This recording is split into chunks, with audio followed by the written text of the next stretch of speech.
call. I think we all have a lot to say about this topic, especially after the last 2 years of what we've all gone through. So I want to give a big thank you to Danielle, Chelsea, and Steve, who are going to be our panelists today, who are going to talk to us more about their experiences. We're going to break this up into 2 different sections. So we're going to start with the virtual stuff and what we've been doing lately, and a couple questions around that. And then we'll go into the more exciting bits about coming back to the real world and in-person events for the second half of our call today. So I want to say a big thank you before we start to the Partner Marketing Group. They are an experienced marketing team solely dedicated to the technology channel.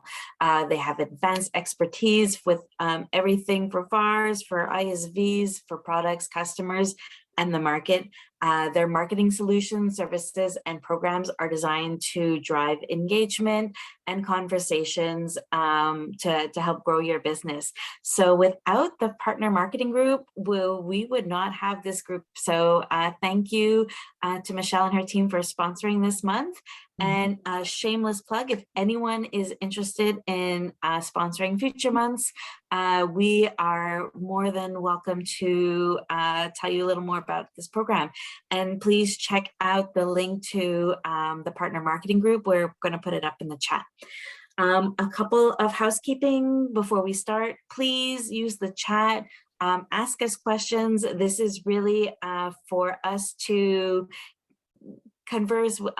This all started because we get in our little bubbles and we don't know who to talk to, and we think that we're all alone and doing the same thing.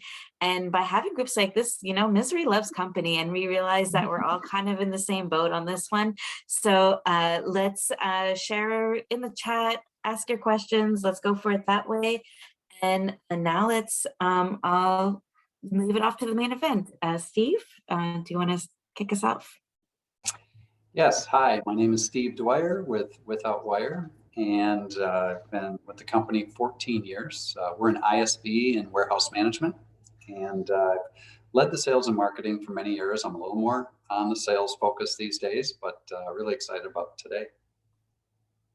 Steve is being very modest. We've seen he has done a lot of cool guerrilla marketing. So don't trust what he just said. He has a lot of cool stuff to say. Danielle, why don't you tell us a bit about yourself? Hi, I'm Danielle Parks with Innovate. We are a channel partner for Microsoft and NetSuite. We do solutions, consulting, implementation, cloud services for private, public, and hybrid. And I've been here 2 years. We're located in Denver, but I live in Maryland. Never even seen our Denver office because I got hired a week before COVID. So our team has come together very remotely. So we'll talk a bit more about that. I've been here 2 years, but I have been in the channel over 20. And in every role that I have been in, I've had to plan events. So excited about our conversation today. Yeah, thank you. And 20 years, I'm sure you've seen it all. So very excited to hear about that. And Chelsea, tell us a bit about yourself.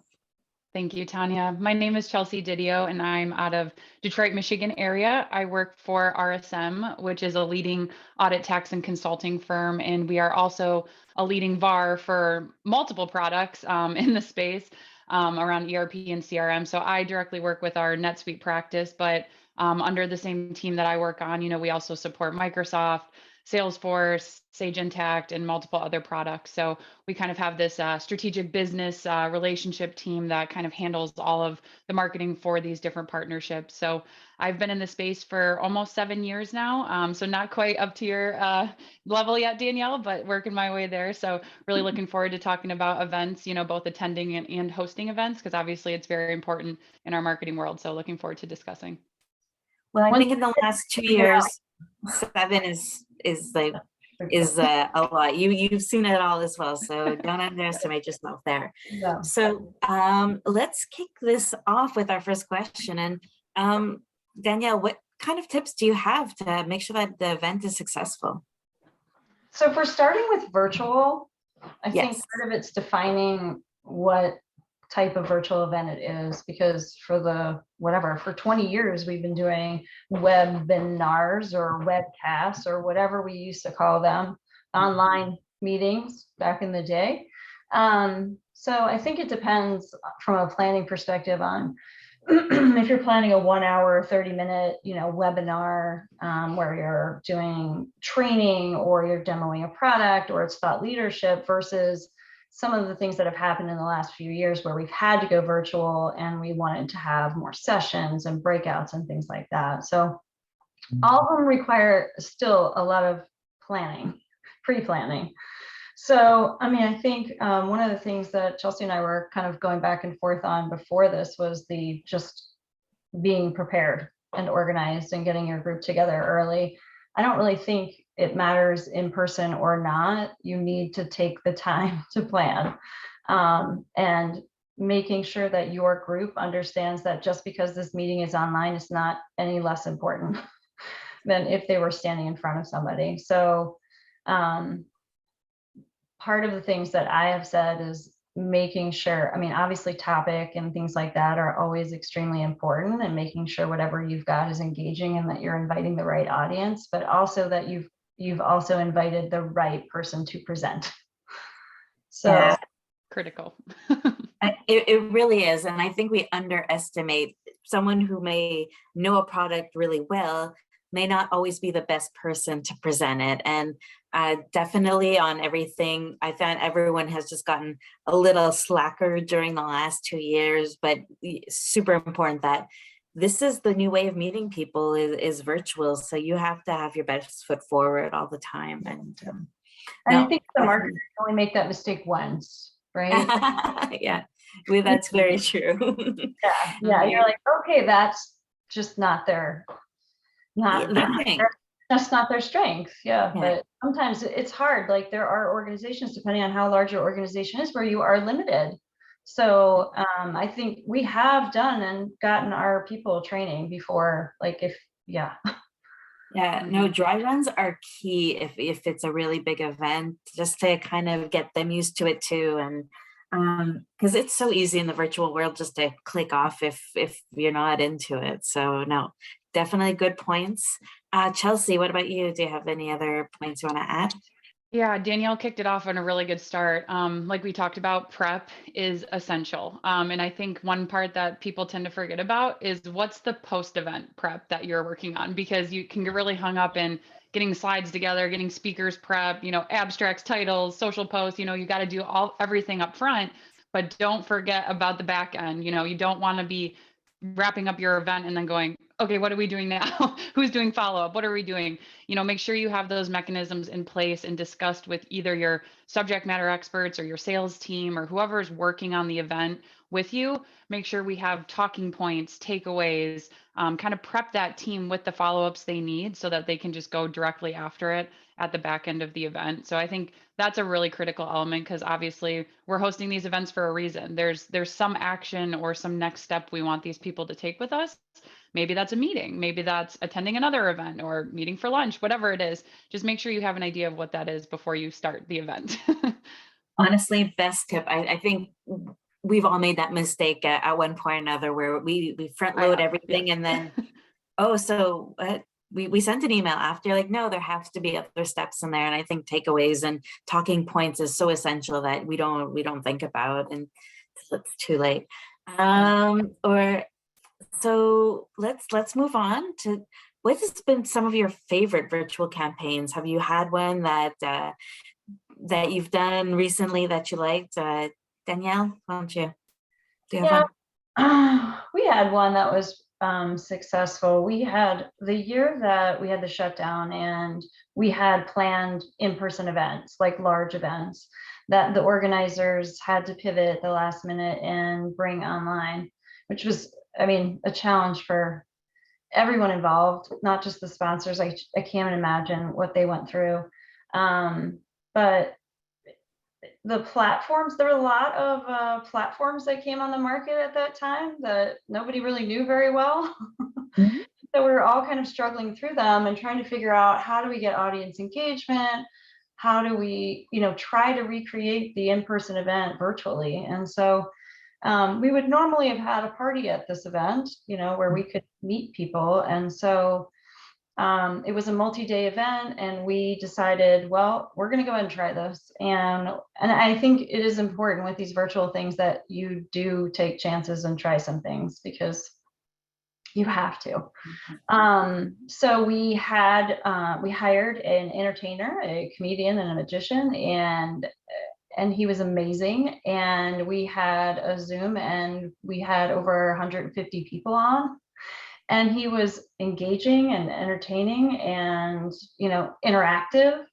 And then so everybody registered, we had the event, and then anybody that attended got a gift after they came that was shipped.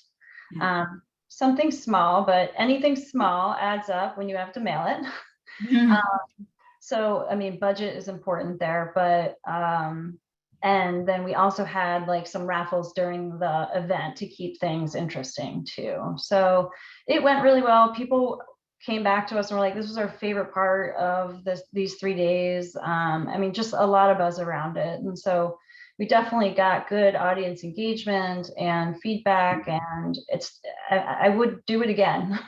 And we did it twice on two virtual events that we had. So you have to think outside the box and trying to engage, especially, people that were used to having that, interact with you in the past. You have to try to recreate it any way you can. Yeah, and keeping things fun. I think that's half of it is in-person events, is that you can walk around and talk to people. So creating that buzz in other ways, I think, is super good tip. Steve, what about you? What have been some of your favorites?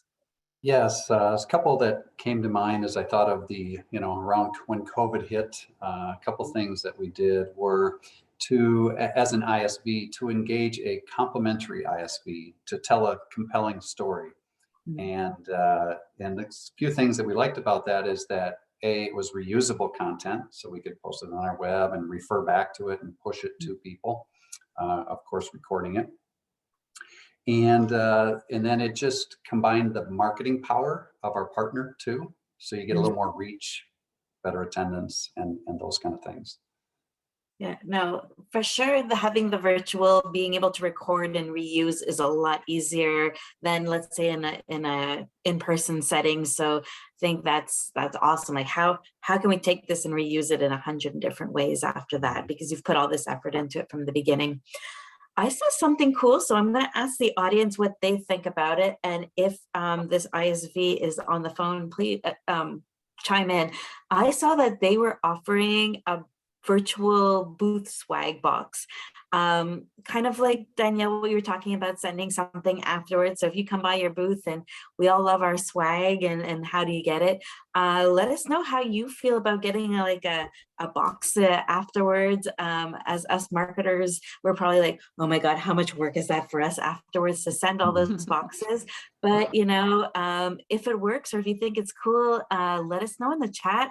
I thought that was a very innovative, thinking outside of the box way of doing things. So please, don't be a stranger. This chat is very quiet up to now, so I'm expecting a lot more questions. So while people are warming up their questions, let's keep going forward. Chelsea, what have been some of your tips to get people to register for an event? I think that's the first step, is how to get people in that door or chat room or whatever it is. Whatever platform it is. Yeah. Obviously, I know Danielle touched on this a little bit, but obviously at the beginning of the day, you want to have good content, something that's relevant for your audience, for them to be willing to give you some of their time of their very busy day to listen to you speak. It obviously needs to be something that is very influential to their business making decision or research process, or, if they're already using a software, it's something that they're dying to learn, or a new release, something that's really going to grab their attention. So obviously content is critical. I'm definitely very pro making sure to include like an agenda or highlights, let people know what they're signing up for. Obviously, the more vague it is, the less attendance you're going to get. So you want to be very clear about what you're providing, especially if there's like a demo or something more technical included. They need to know that up front so they can know what to expect when they attend. One thing that we've been trying lately that's actually worked in some capacity, we've been kind of doing like the lunch and learn concept. So we send them a link, they get to order like a $10 to $15 value lunch from somewhere in their area, gets delivered to their house 15 minutes before the event starts. You know, we're starting to use a lot of these third parties, even just like you were talking about gifting. I think like VersaPay was the one you looked at. Yeah. I mean, all of these digital platforms, it's just understanding what you have available, because not everything does have to fall on you and your team. You know, if you can afford it or put a little bit of budget towards it, you can do some cool things with some of these third-party vendors. And the lunch concept has worked really well for us. We've had some people abuse it, of course, but you know, that's part of the risk you take, but it usually ends up being a really great experience. So there's some of mine. I think that that's really important too, that you don't have to do it all. And there's a lot of firms out there to help you. And the time it takes you to mail something, well, it's probably less than the cost of paying someone to do it. So I think as marketers, we, myself included, become very frugal to kind of save our budget. But then we have to think about what other things we can be doing with our time. So very cool. And yeah, redoing that lunch and learn is a good idea. We did that back in a previous life, but this was pre Uber days, so we would be calling the Papa John's in the area, and I was like, today is so much easier to do things like that. So and with data as well too, because you know, nobody really wants to give RSM their home address of when they're working from now. So you know, using a third party, you have a little bit of data privacy there too, that you can kind of allow people the flexibility to send it where they want. Maybe they're in the office that day, maybe they're not. It's okay. It doesn't matter. I don't have to deal with it. Yeah, exactly. Danielle, how do you get people to come to your events? Yeah, I mean, I definitely agree with what Chelsea said. I think the audience and the data, like she was talking about, is really important, and making sure you're inviting the right people. But also in the right channel. So if you're doing an event in our channel and you want to invite users, making use and possibly paying to have your event, you know, content, you know, putting an ad on MS Dynamics World or other places that make sense.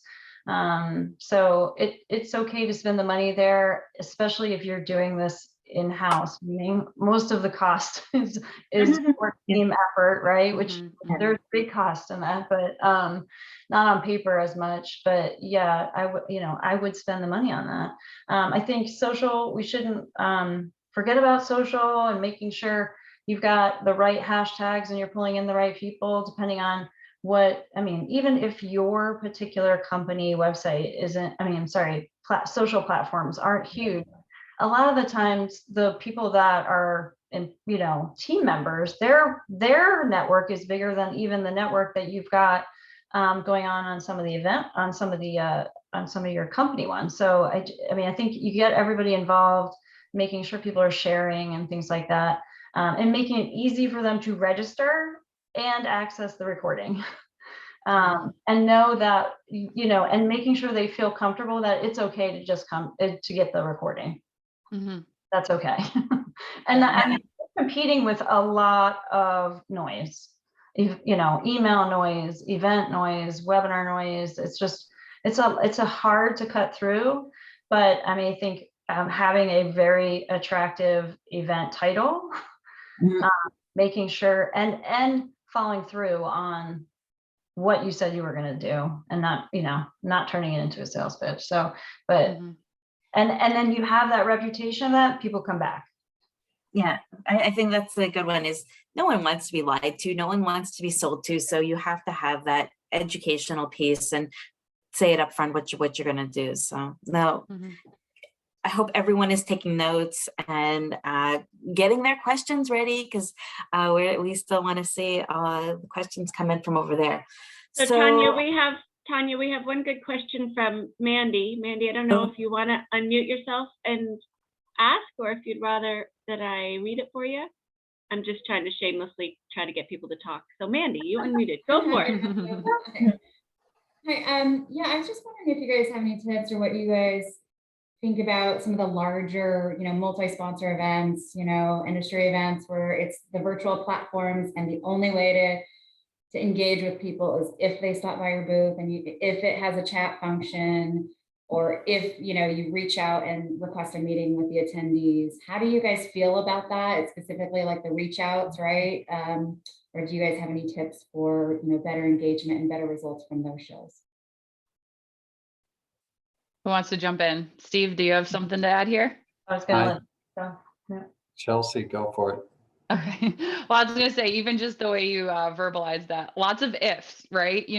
We're at the mercy of some of these new tools. And obviously during COVID, and I know Danielle, you had a comment on this too, all of these miscellaneous platforms were popping up that were supposed to be virtual event platforms. And then you go in it and you're like, this is not quite what I expected, or, really valuable, and I think, honestly, I think I've personally had a hard time with some of these virtual platforms just because it's really hard to track the ROI, because unless you have someone that's willing to sit behind the screen and not badger, maybe badger is not the right word, but kind of follow people that, come to the interactive booth, or maybe drop a card or whatever, functionality they have. I think it's very difficult. And I think people probably don't spend as much time there. So I think more of like a face-to-face type virtual event is much better than going into this kind of like Sims universe where you're like walking around. But there are some really cool platforms, I will say, that are pretty awesome. But I don't know. I think it's been hard personally from my point of view. yeah, I definitely think it's hard to gauge ROI, like revenue ROI on those platforms, because some of them, like you said, Mandy, are not, some of them don't even have a booth that you can go to, and the chat rooms are not easy to use. I just found the user experience on those has been not great for the most part, but sometimes you just have to do those for a branding perspective. I think that you need to make the most of your opportunity to speak at those versus, expecting that you're going to get a lot of leads from, people coming to a chat room or something like that. I think it's to make get your biggest bang for that education back and, put yourself out there as a thought leader. I do think that we have to decide as marketers though, and depending on the size of your team, these events are sometimes as intensive to plan as an in-person event with 7,000 people. Or worse, in some ways, with all the design components and different things. I think that you really have to think about, effort versus return on some of this. And, if you need the branding and if you've got people to talk and if there's opportunities for those type of things for you to do them. But we have been much more selective for those type of events in the last year. Yeah, I was going to say, Danielle, you hit a perfect point about opting to speak at those type of events. And that's probably the area where we have found the most success, because if you're in that specific session and they maybe have a chat going, you can have someone on your team kind of jump into that chat, interact with other people that are asking questions. Because I will say one positive of virtual events is, not everybody's willing to network at a conference. You have different types of personalities. People have different comfortability levels. Some people like hiding behind a computer, and that's totally fine. And so in some ways you can get almost a little bit more direct interaction with those folks than maybe trying to invite them to a cocktail hour if that's not in their comfort zone. So you just kind of have to adjust on the fly and take advantage of those individual opportunities. And maybe it's not the whole event, but just find those pieces that make the most sense for you.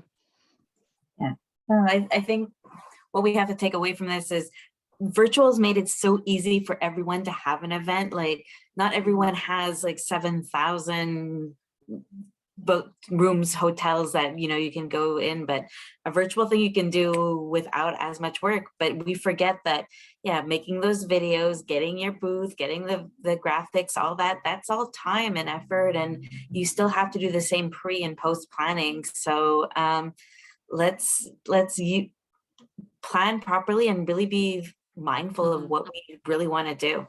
So like you said before, reutilizing, like if you can get the copy of your recording from that event, then making, taking that, reusing it in other things. Yes. Or even taking that presentation, you already prepped it if you have to. Good. We'll have them do it again. So yeah. So Steve, what kind of faux pas have you seen in the last 2 years with this whole virtual thing, besides cats and mute buttons? Those are the obvious ones. You just reminded me as you said that, Tanya. I was on a call with a partner, and he was, Zoom call. You can just see this high, and his pants were on the dresser behind. And I said, "You're not taking this call in your boxers, are you?" What are you talking about? So anyway, that was one faux pas. But I think just on that topic, it's, we're all going to join in for this virtual event, and we're all at our homes and we have our pets, and who knows what other distractions we might face. I've been working on my lighting a little bit here for this event because it's real bright with the snow up here in Minnesota, so it's shining in brightly. But yeah, just all those audio challenges, visual, being familiar with the tools. I almost hit the leave button twice. That would have been tragic. I'm used to the Teams environment. We're in Zoom now. So anyway, just those are some of the faux pas I was thinking of. Yeah, I think that comes back to prepping, just being prepared, doing those dry runs, know where the button is and where the button isn't, and just getting through all that. Anyone else? Danielle, do you have any other faux pas that you've seen? I mean, we touched on a little bit of just like, after all that, you get all the people there and then having a speaker that isn't the best. I mean, that's on everybody, but that is the worst, because all that effort has really gone out the window. The recording is not usable. You lost your audience halfway through. I think also webcam use, like not using webcam is a miss if they have the ability to use it, as long as you don't have your pants next to you. Yeah. I do think it's important, but like having, like you said, those dry runs where you're like, wait a minute, is this the room you're doing this in? And do you have a blur background? And what is the platform? Platform faux pas are pretty easy to have happen. So making sure that not just you as the marketer or moderator is really familiar with the platform, but so is the presenter or organizer. Every platform is different. Like we found out on GoToWebinar that unless they're an organizer, which is full power, they can't see the questions. So making sure that everybody feels really comfortable and the presenter feels as comfortable as possible. Otherwise, like having a nervous presenter is just, a real awkward for everybody. Yeah. All right. Final question before we move over to in-person events. What would you consider a good attendance rate? What are some of the KPIs that you guys look for? Because in the bottom line is it's hard to get that ROI, but what are some things that you guys have looked for in the past that make it worthwhile? Chelsea? Yeah, I have a couple of thoughts here. So, I mean, I think, before, pre-COVID or BC, as they say it now, before COVID, I think we saw a little bit higher conversion on attendance rate, just because virtual events weren't as common as they are now. So it was a little bit more of a tailored event. People would take the time out of their day. Whereas I feel like, and we touched on this earlier, Danielle, it is okay if someone signs up and does not attend live. To me, that's still showing interest. And what I always like to tell my team is I was like, if I was a controller, CFO, accounting leader, I'm not probably just like perusing the RSM website all day. I'm fighting fires, I'm trying to get stuff done. And so it's okay if people sign up with the expectation to come back later and watch it. And obviously, hopefully you have a system where you can track those on-demand views, because I think as long as you can rationalize who shows up and attends that day, and then also see who's viewing it later, that's extremely valuable to have. And you can still structure some follow-ups around people that will watch it virtually. So I think that's a big one. You talked about KPIs. I think, a lot of the standard ones, registration, attended, how long did they attend? Did they interact with polling questions? Definitely recommend your company to have a software that is able to track those types of metrics so you can actually look at them, because there are a lot of like more basic or free tools that you don't have that capability. So if you're struggling on tracking ROI, it's probably because you might need a little bit more capabilities there. So, and obviously, like you said, pipeline, revenue, open opportunities, all that jazz as relates to KPIs. But yeah, I'll let Danielle and Steve jump in. Yeah, I would definitely agree with all that. Attribution can sometimes be hard with these. We're fighting with sales a lot of the time because they might have an opportunity out there already, but they haven't closed it and they came to the webinar. Yeah. And then things started moving. So yeah, there are some manual efforts sometimes that have to take place in CRM to make sure that we are getting credit, because as you go back and you look at, how did webinars do this year, and how many should we do next year? You need to have those numbers. So I think from a KPI perspective, you have to break it down a couple ways. And I think you need to educate leadership on this too, because it's not always a revenue KPI. You've got non-revenue KPIs and you've got audience KPIs. So how much thought leadership did you get out of it? Did you get PR out of it? Did you just have, it was great audience engagement and there were conversations, and those aren't numbers in CRM, but those are things that all count. So Yeah, the influence. You need to make sure that those conversations are happening too. So you need to be tracking, but you also need to, know that those things are so valuable to you. So.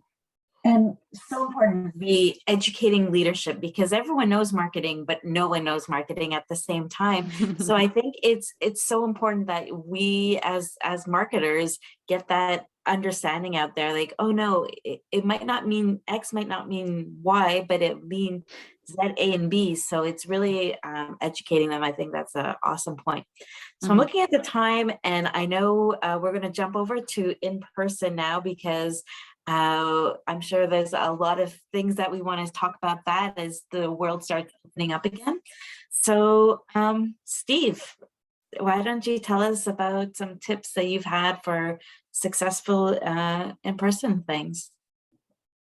Okay, sure. My first thought was around like summits, the trade shows where you're bringing in your booth and you're setting that up, and you've got a team coming out there.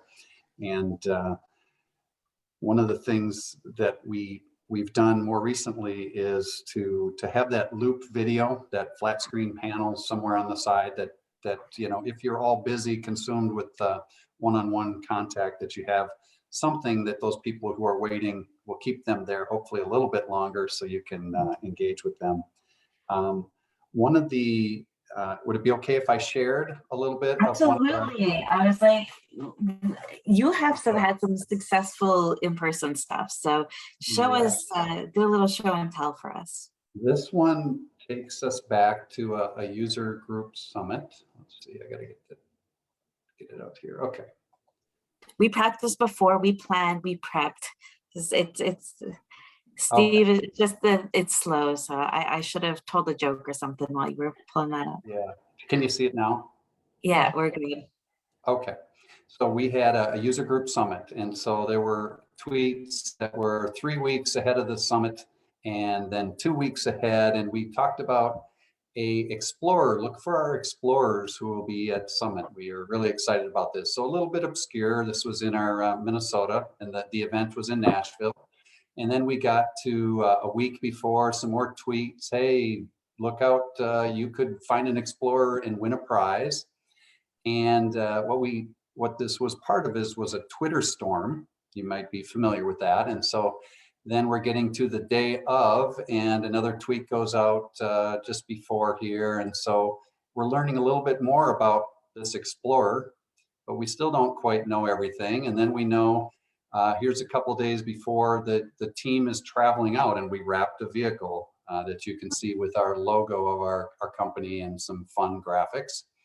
And so then it got to the day of, and then here's the actual booth that travels, a backpack with battery power, powering these 3 Android tablets, and our application, our software application is on there. So they're learning more throughout the event. So it was just really fun to have these explorers and going around the trade show and visiting other booths, talking to folks, and being a little bit of an advertisement at the same time.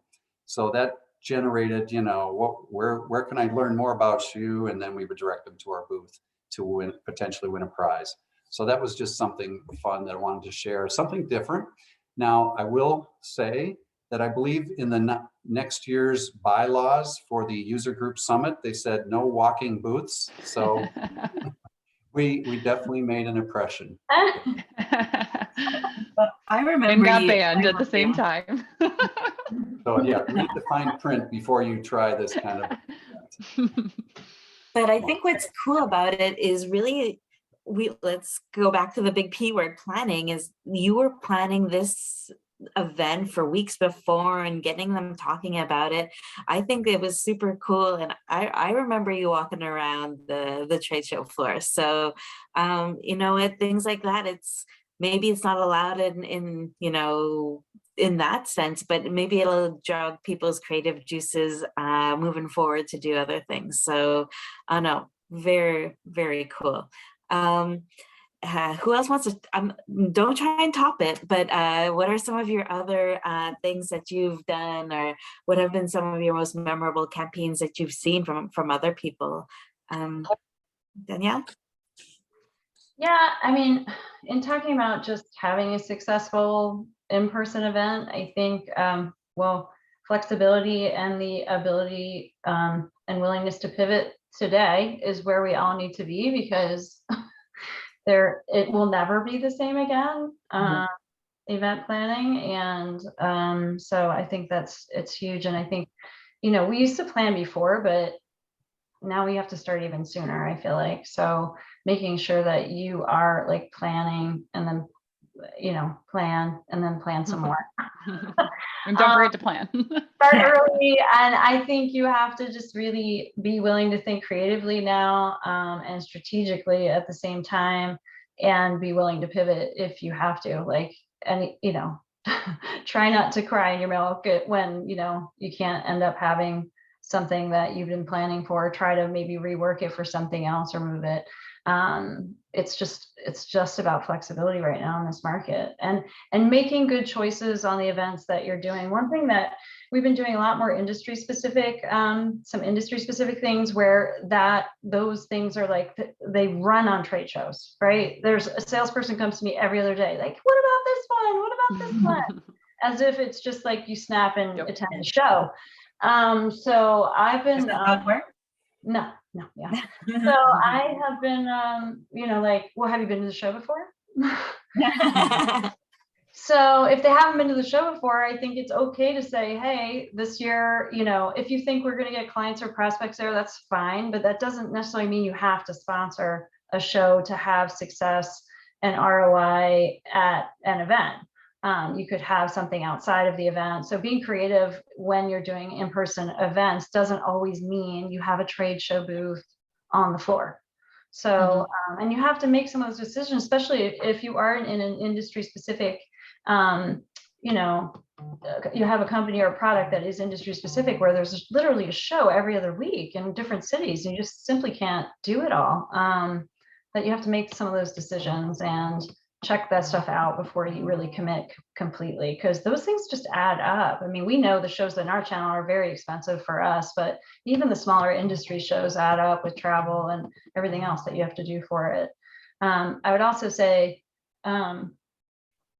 everyone on your team is your brand. So making sure that everyone looks like your booth, you know, like is wearing your attire, you know, is selling your solution and services and company wherever they are in the event. So I've gotten pushback on that in my years, but I don't, I don't back down on that one. Like, people need to, you know, be recognizable without having to like squint to see their badges. No, I agree. And I think that comes back to just being good presenters. Like, you know, you're not in front of a screen presenting, but you're in a booth presenting. So no, I'm a big advocate for, you need to know the pitch. You can't just be, you know, checking your laptop while, you know, people are walking by. That's my personal pet peeve. Please put them in the chat. I'm sure we all have our specific ones. Moving along, I'm just trying to see, anything that would you recommend that marketers steer away from? Steve, is there anything there that you're like, ugh, I see this, but I can't stand when I see people do this? Yeah, I'm going to steal a phrase from Amy at HSO, and she talks about adult trick-or-treaters.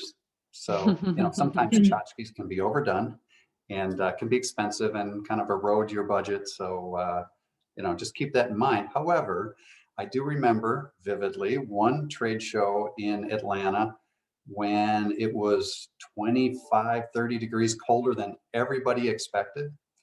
And Power Objects was giving away sweatshirts. And oh my gosh, they had a sweatshirt for everyone at the trade show. They must have given away 4,000 sweatshirts. And everyone was relieved and they were all wearing them everywhere. And what branding that was. Yeah. Oh no, you never know. The power of the swag is a powerful one. Chelsea, what do you think about all of this? Yeah, I was going to say one thing I try to stay away from is, if we are doing booth giveaways, make sure they can fit in a suitcase. I've often seen so many trade shows where like people just have the craziest stuff. And I'm like, how no one can take this home. I actually have a really great story. So my boyfriend works in golf. So he's training to become a superintendent. So they have these like turf shows. Okay. So he went to one in California and he's like, I'm walking the trade show area. He's like, is this like what you do? Market, all this stuff. I'm like, yeah. And he's like, well, check out this. He sends me a video. There was a booth that was auctioning off 3 like sheepdogs, like herding dogs. And they had them at the trade show, these puppies. And I was like, that blew my mind. I have never seen that in my short years of marketing experience, but he was like sending me videos and he was showing how they train like the geese and stuff like that. So maybe you don't need to go to that extreme, but just make sure people have things that they can easily take home, or obviously like as adults, things for their kids. Another trick that I always like to use is like mints or candy, because people are talking to each other all day. They want to make sure their breath smells good. And obviously something to munch on during the sessions, because not every conference has good snacks, and snacks are critical if you're at a conference all day. So definitely good to have those at the booth. People will come. Yeah, totally agree. I think it's a mix of having the right balance of business and fun, and having tiered giveaways is probably the best way to go. Something that you'd be okay with letting, somebody swipe and not have a conversation or a scan, and then the nicer gift. And I didn't have any sheepdogs at this last show that I just went to, but I want to talk just a tiny bit about booth experiences, because we talked about how do you draw people in, and sometimes having something for people to do at the booth is good if you have enough room, but not having it be too distracting that you can't have a conversation because whatever is going on over here is so loud and distracting to the business conversation. So it was a Plinko situation. I dropped my thing, it went down, and I hit a hat. I was like, he's like, would you like the hat? And I'm like, no, I'm good. And the other options were sunglasses, talking about a candle that was made of cement. Like, I'm not putting that in my bag. And the yoga mat. Like, nope, neither of those I'm coming home with. So you have to think about, like Chelsea said, what giveaways would draw people in, but not be so large that either they're asking for you to ship them or they can't take them home. But yeah, just I did want to mention about the booth experience thing, because I think it's a tough call for all of us to try to think of things that will, bring people in, and chocolate does bring people in, and mints, but isn't distracting to your messaging, and not overcrowding your booth. 10 by 10 is small. Like, one thing I've realized of recent, I said to the last group, I was like, yeah, I'm not putting the table and chairs in there next time. And they're like, what? I said, nope. Yeah, no, it's a great one. You don't need to be sitting, So yeah, I just think you need to spatial kind of measurements and understanding how much space you have to have these conversations. And if you do have the space, making those places look comfortable, like having comfortable furniture that people want to sit and have a conversation. Danielle, you reminded me of bringing things like t-shirts. Everyone likes to give away t-shirts, but the sizes, like you always have too many extra smalls or too many double X larges. It's a challenge too. Yeah, and where do you put all those boxes of t-shirts in your, if you don't have the space in the booth? Sometimes you forget.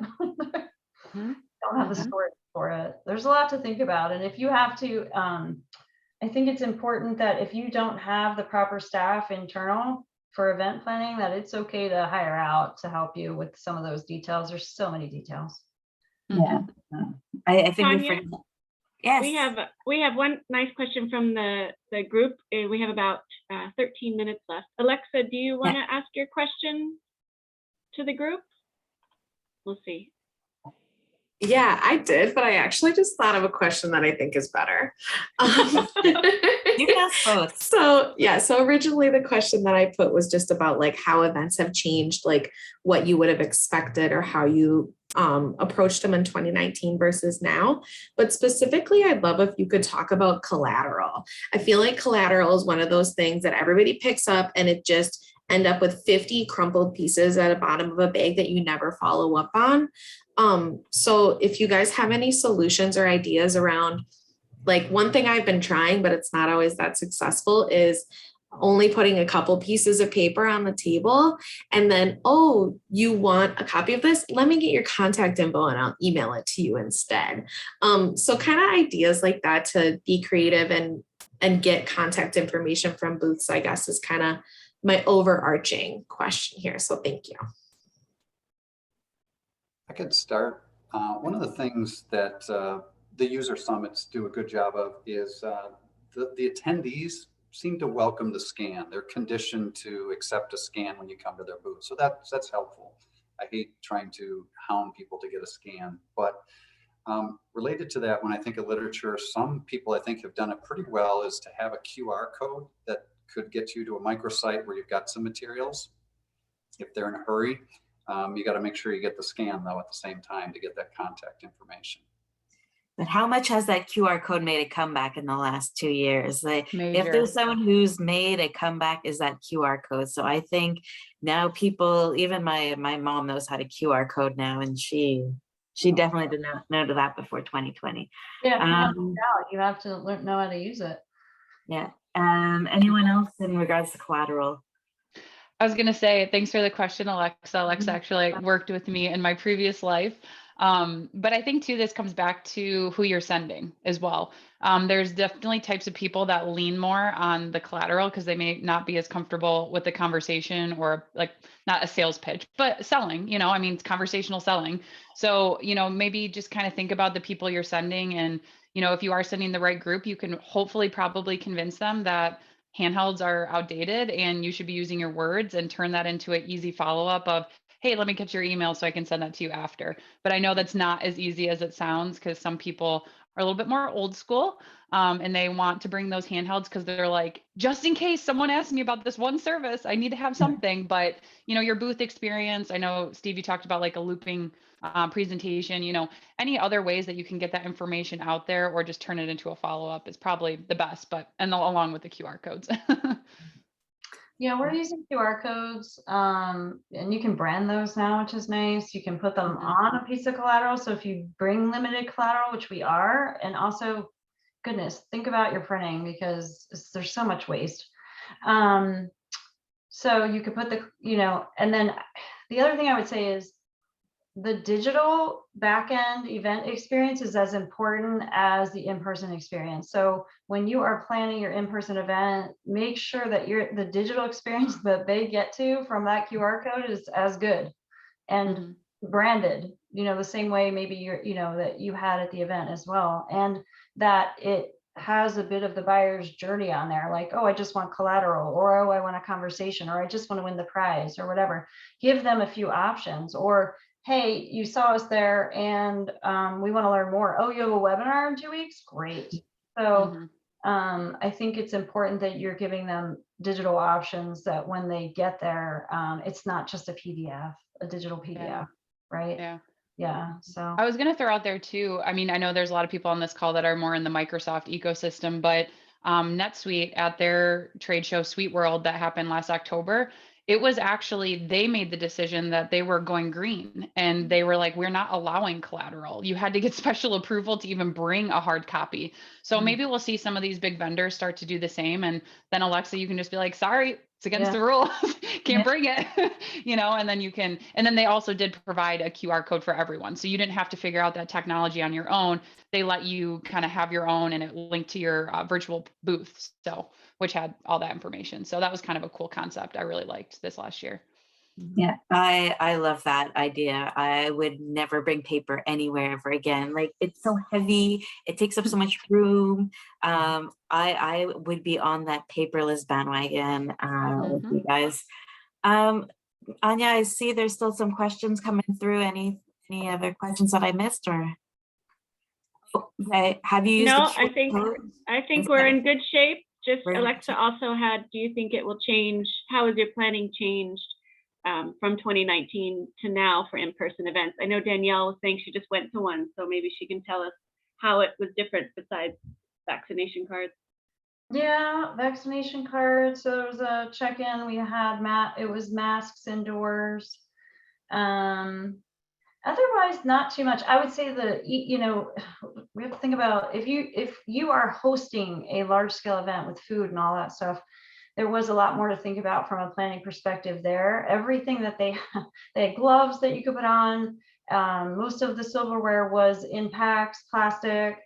You were packing your meal in a kind of a to-go situation. There was a lot less, normal plates and knives and forks and stuff like that. They were, depending on where the event is, and you should be thinking about this, especially if you're planning something and you have the time, that maybe considering something that has, it's temperate location with good opportunities to have tables and chairs and events outside, because everybody's comfort level is different. I mean, if you guys went to Summit last year, we had the wristbands, right? The yellow, red, green. How comfortable are you with the handshake? I mean, I will say that there wasn't a lot of handshaking for sure. Like, that just was not, it's just weird now.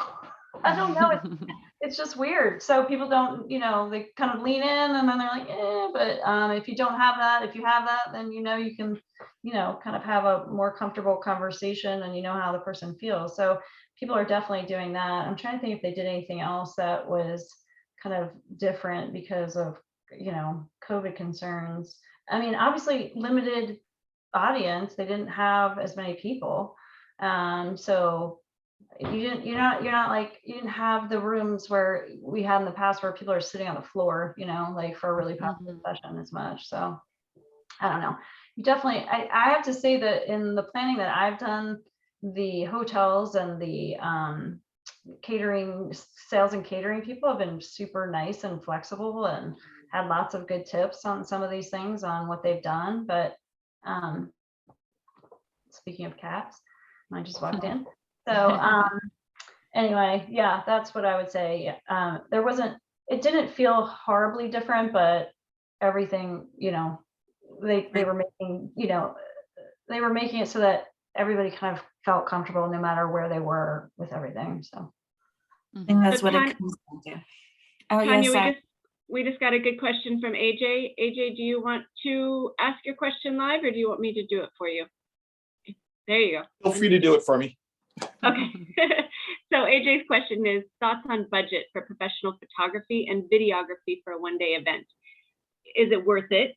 Is this a one-person job, two-person job? And I think I'll add to that while we're doing it. Is there any part of event planning and prep and follow-up that you guys outsource? So those two questions for our final few minutes. And now that you have asked, I want to add a little bit of context. So it's, I guess, from a budget perspective, we're doing a customer appreciation event, a customer summit of sorts, and a lot of good stuff can come out of it. It's some photography, some opportunities for testimonials, some good be-real for other things that we do. But we've never hired an external person before, and we think it's time to do that. We just don't know what's a proper cost to it. And are folks staying the whole day? What are we? I figure y'all would have a better idea than I. I'm going to pass on that one. I've always had internal resources to use for that. So I'm not totally sure about the external cost and what's a good price there. I will pass to, and Anya, I'm sure you might have a few things to say about this, unless Danielle or Tom. I mean, So I've done both across the years. One thing about having an event where a lot of your team has made it to one location is that doesn't happen very often, especially now. So if you have the capacity to do some sort of video, rent a room, or, like if you were in the market to do a video anyway, like that's a great chance to, combine those two efforts. So I would say it's worth the budget to do that because it's so hard getting people together these days. As far as what I've done more recently, it's been more, I'm an amazing, iPhone photographer and videographer, and we have used that footage to create post-event videos, and they've been perfectly fine. If you have somebody internal that is a graphic person and can edit, you probably could get away with that. But if you've been in the market for something professional for a while, I think having somebody come for the day is completely worth the money. And, I'm happy to talk offline on costs on, some of those things, but it varies greatly. I would just, if you're going somewhere that's outside of the city that you normally live in, then, definitely don't bring them with you. Try to get somebody local.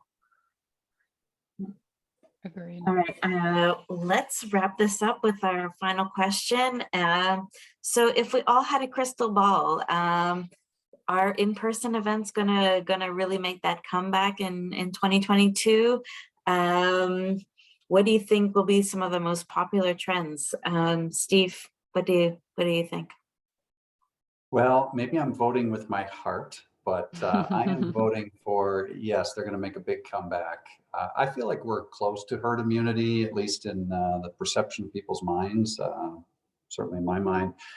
We recently won a large deal because we came on site. We visited them. That meant a lot to them, and I've seen a lot others that have meant a lot to them. I've got a couple trips coming up, and the implementation, once you sell a deal too, coming on site, I think is becoming more appreciated. It varies by a client, but yeah. We miss people. I think that. Chelsea, what do you think? Yeah, I think we're on the right trajectory. I mean, I think we all probably said it this exact same time last year, and we were sorely disappointed. But to Steve's point, I think we're on the onward and upward, hopefully, with everything around COVID. And so I think you'll see an uptick maybe this summer and later fall. Summer you can do more stuff outside, et cetera.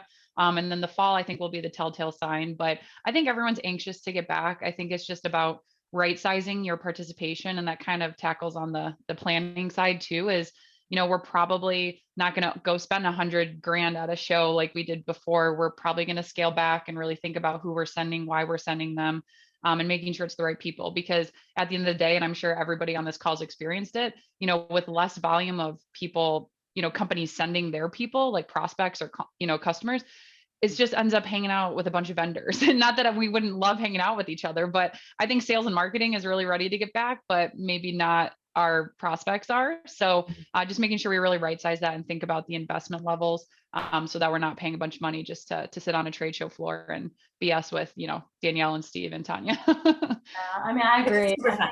I think the crowds might not be as large, and some of that's just going to be like the way the event has had to be planned to keep it that size.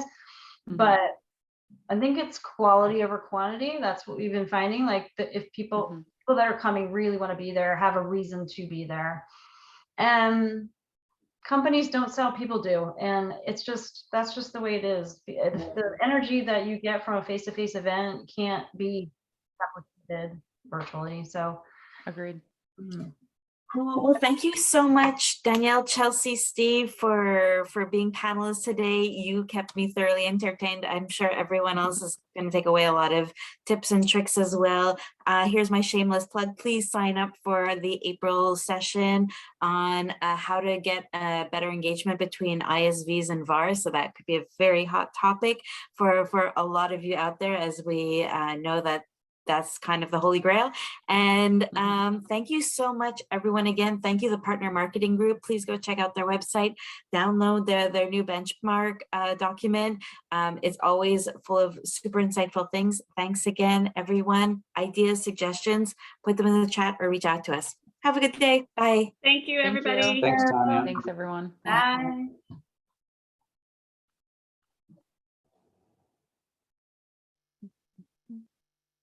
Thanks, Chelsea.